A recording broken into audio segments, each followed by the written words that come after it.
their veins. Mackie and Judd on SKOR North and SKORNorth.com. What's the, I get your rights, but it's also a whole team and a coach, and there's not a backup behind you that really should play.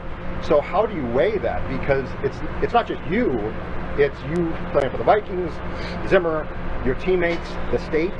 Like how, because your goal can be to, stay away from people. But the reality is that this thing right now is catching like wildfire. I just don't know how you can be so confident that this is going to work. We can agree to disagree on that. I'll be very vigilant with the protocols. All right, welcome in, Mackie and Judd. As you can see, if you're checking us out on YouTube, which we appreciate, Phil Mackey out today, replaced by my conduits of trouble, buddy Chip Scoggins. Declan Goff, executive producing as always. And, Chipper, I just want to say, going out there yesterday, it amazes me how this team always seems to get itself in the thick of the controversies. Like if vaccination is a storyline, the Vikings are like, yeah, but we can make it a bigger one. Where does this one rank on just the bizarre, weird storylines that this team accidentally seems to embrace? Yeah, I don't think the term smooth sailing is part of their lexicon, right? It's not. When do the Vikings ever have smooth sailing? They don't. In a training camp, or especially training camp, it seems like there's always something. Now, I wasn't here, or I wasn't on the beat for Demetrius Underwood. Mm-hmm. That one, and even though Favre did not come to training camp, he was part of training camp, if that makes sense, right? Yes. So the 09 one, but yeah, it's like, you can have a Percy Harvin one, the issues that he had, I think multiple training camps, right? The one where he never made it to train, or he made it for like one day. Yeah, and he went home. Then Grandma died. Grandma died, and he went home for a funeral for like a week and a half. Yep. Yeah, it is uncanny how this organization can either have self-inflicted things or just the bizarre nature. And I don't follow every team closely to find out day to day, are they having things pop up in their training camp? But it just seems like this team has more big stories that hit them. And this one, so is this one, does it rise to the Favre camp? Where is he coming? Is he not coming? Is he coming? He's not coming. I don't know, but this is, Kirk certainly found a way to make this team a national news for a week. And Judd, this was basically a lost week. Yeah, that's another. Yes, 100%. It was a lost week of training camp. I mean, because they have guys playing quarterback that have no business being even on a practice squad, right? Right. And, they already cook us, right, or whatever the guy's name was. So it's I say lost. They still got in work, but it was, for all intents and purposes, the offense for 5 days really. I don't know what they got accomplished, to be honest with you. Well, and the problem too is forward is a distraction that a team that a team that thinks it's going to be good, and by the way, should be good, doesn't need, with one and really more of players at incredibly important positions and incredibly important players. And Chip, you know what? For as much as teams in all sports, and this holds very true in football, say, well, we tune out the distractions. That's BS. You can't. Like, there's only so much you can take.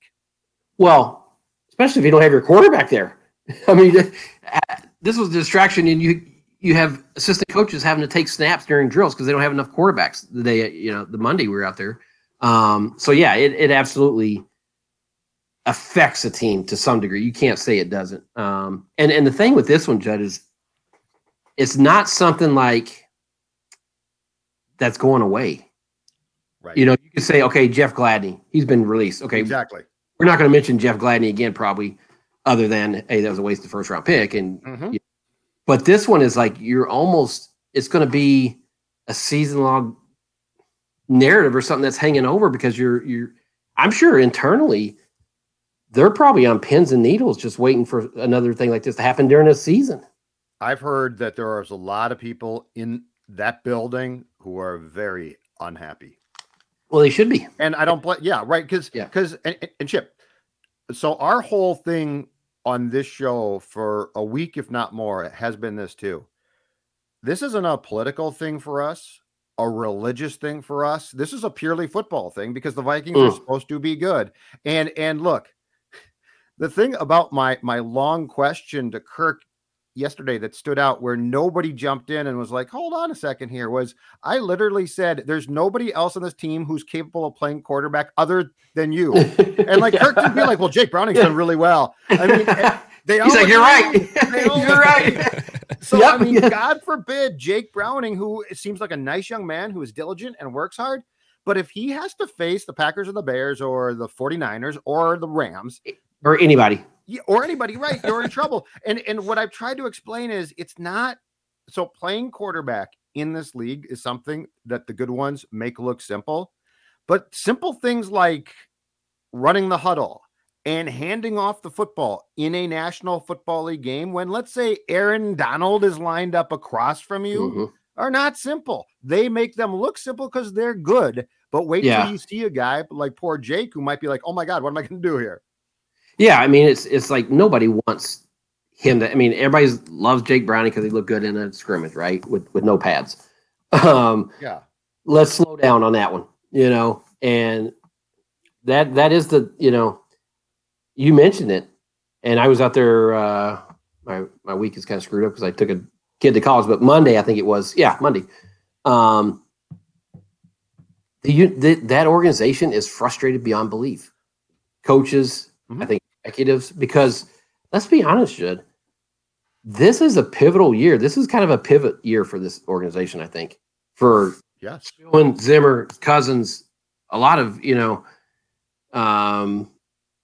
lot of future direction of this organization, I think, is going to be dependent on what happens this year. And so if you're coaching for your job and your quarterback, and really the only quarterback you have on the roster, won't get vaccinated, I can see why you'd be a little angry and a little frustrated, because this is, and Zimmer, I think he realizes this. I think that's why he's just so exasperated. I think that's why he's been so public with his frustration. Yes. So question for both of you guys, including Declan. Should the Vikings have considered or be considering actively now, and I'm not saying that this would be a magic fix, going and getting a veteran backup who at least you could plug in and has played in regular season NFL games? I don't think it's a poor idea, but Tyrod Taylor, I think, is possibly still out there. I saw RG3 just signed with ESPN as an analyst, so I'm guessing his playing days are probably behind him for good. He said he might come back and play. Yeah. I just think it's, and Judd, we've talked about it before, and Chip, you know it well too. I think it's so hard to just step in and learn an NFL playbook just like that. I know Sam Bradford kind of debunked that theory in 2016 when he got traded here last minute and still put up decent numbers and played pretty admirably.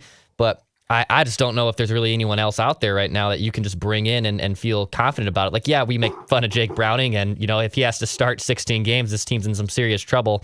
I just don't know if you can find the veteran guy that would make life easier if in the event that you do have to move on from Kirk Cousins. Yeah, and how much salary would those guys command? Could you even afford to do it? I don't know. But ideally, I mean, if you could have a veteran, I mean, even independent of this, you wonder if it wouldn't be as durable as Cousins has been. Right. If this is a team that has win now and need to get in the playoffs and win big, it probably is incumbent on them to do that anyways, just because, it's kind of cliche, but you're one injury from being the quarterback, and you want that guy to be Jake Browning? I would err on the side of trying to find, and who that is, I don't know. Maybe like Declan said, maybe that guy's not out there right now. Who knows? We'll see who gets cut or whatever. But yeah, if you could find a guy who had some NFL game experience as your backup, I think that would be a very wise idea. Yeah, and it wouldn't be a guy who was a starter. I'm talking about McCowan or a McNowan or McCowan. I'm just talking about a guy who's previously played in games and knows how to hand the ball correctly to Cook, who has seen defenses make adjustments. So yeah, because the Bradford thing was completely extreme to have to go get a starter. Yeah. I'm just saying, so like, let's say Kirk has to go into the protocols 5 weeks in, that you have a guy that can start, who has done it before, who can. So my feeling there is, if you got a backup who knew what he was doing a little bit, that guy's got a chance if Kirk is going to miss a few games, because it can't be a lot. Like Chip, it's got to be like a few games. That guy has an opportunity to tread water for your organization, where Browning is sink or swim. And like, if he sinks, you're done. And again, Chip, you're right though. See, I think that you hit the most important thing. If this was sort of the Vikings could be good, I don't know, it's going to be fun, oh boy, this could be an impediment to that, it'd be like, okay, that's disturbing. But people's jobs are very much on the line here. Like, this is not I don't think Zimmer can go to the Wilfs and say, look what I had to deal with. I need another 2020 mulligan. I think at some point they're going to say, you know what, Mike, sorry. Yeah. I mean, if you lost Cousins for multiple games and multiple key games and they were losses, obviously Zimmer would have a pretty valid argument to, why his team didn't, fulfill what you thought. But yeah, they may get to the point where, like, you know what, you've been here a long time. We've had, there's been other things that have come. It's always something, right? Exactly. So I like the idea. Now, again, what would it take to get that quarterback on your roster? And do you have, you have the cap space? Would you have to trade something to get it? But look at the moves they made, Judd. I mean, they in the offseason this feels like they understand. I don't want to say all in, because this is not like it was in 2009 or 10, but all in the fact that, hey, we better win. We better win this year, right? And so it is a risk with Cousins not getting us vaccinated and having. I assume Browning has to be your 2 going into the season, right? Yes. He's your 2. I mean, there's, Mond is sick, Chip. Well, Mond's sick. Mond's got it, and he's sick, and he cannot be your backup. And Judd, let's say this didn't happen. He was still going through training camp. I don't know he was going to be your 3. This feels like a redshirt year for him already, and now it definitely will be. And so, maybe they have confidence in Browning that he could step in, but it's a big risk, man. Oh yeah, it's huge. And the thing too is, if you look at this team and what they've done and the moves that they made in the spring and summer too, they've got a lot of guys, or a nice little core group of guys, who are here short term to try and win right now. I mean, Patrick Peterson didn't sign to say, man, it's going to be fun 3 years from now when I'm still here. Guys like that came in and were signed to immediately turn around the defense. But I mean, they're going to have signing that indicates definitely what the mission is here, which is you're going to come and help us win now. And you might be here a year or 2, but it's not going to be a long-term stay. And on top of that, okay, what's Harrison Smith's long-term thing here? And how many more, high-level years does he have? Adam Thielen, how many more high-level years does he have?